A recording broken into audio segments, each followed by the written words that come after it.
This upcoming Mother's Day will be the first Mother's Day that I will celebrate without my mom.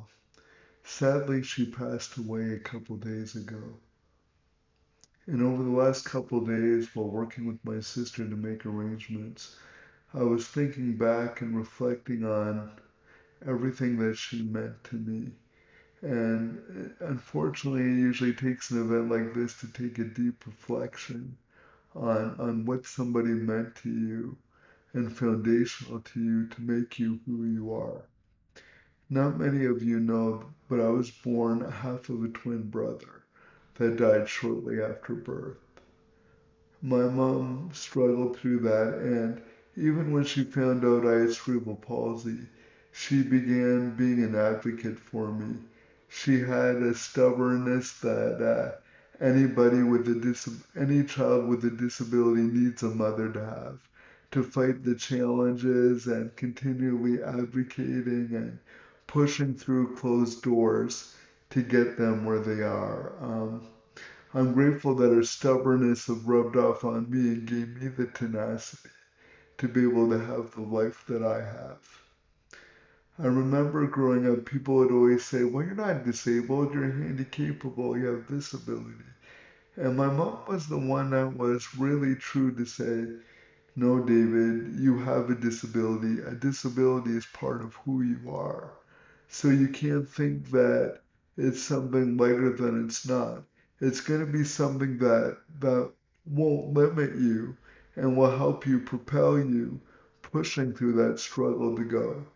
So it was that foundation that makes me proud to be a person with a disability because it made me who I am. My mom was always very fair and equal and kept it real for me every time I needed it. From one of my earliest memories when I got my first spanking, and I deserved that first spanking. I remember we went to the bank and she had to run in to do some banking. It was pouring rain, and it was our first car with power locks and doors. So I thought it'd be funny if I locked my mom out. She came out and the door was locked and she's getting soaking wet. She's pounding on the door to see Dave open that door. And I was like, she's like, you better open that door. And I'm like, when I get in there, I'm going to spank you. And I'm like, I know some, mommy, it's not getting in then.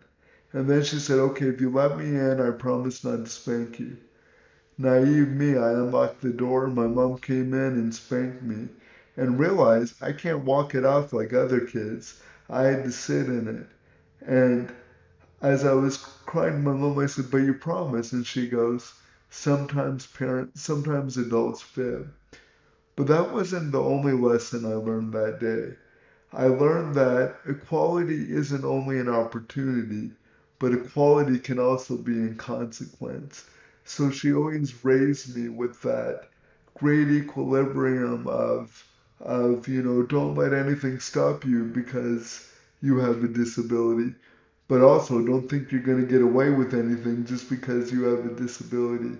And for her to be that champion I needed, fighting for my independence, I only regret now is as I became to be a young adult and fight for my own independence, we would be at odds because I would see her as trying to restrict my path to independence, and she was seeing me as someone she's cared for the first 18 years of getting him up in the morning, going to work, working two jobs, and taking care of Dave.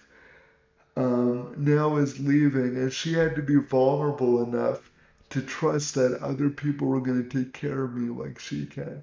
She wanted that independence for me too, but I didn't realize for me it was something of excitement, new and challenging, and for her it was coming at a loss of not always having direct oversight. I wish I had the maturity then to see what was going on to make it a better adolescent experience as we were at each other's odds. But I feel fortunate that I got to see her for about an hour and a half right before the day before she passed away. I got to tell her everything I always wanted to. I always wondered how many times I could say I love you in one conversation. I know the answer now is 57. And I remember as I was sitting by her bed when I used to be in the hospital for numerous surgeries, she would always say, the pain will not always be here. You won't always be stuck in here. You will be able to, this will be a stepping stone to better. That was the one reassurance I wish I could give back to her as she was sitting there. But I realize now maybe she did step on to a better place because she's no longer suffering. I plan to continually to honor my mom and dad, to continually be the advocate they were to me for others and champion. I just want to thank everybody that's reached out to me. Sorry that I've been unresponsive to respond to this, but I wanted to share this so everybody knew what my mom meant to me.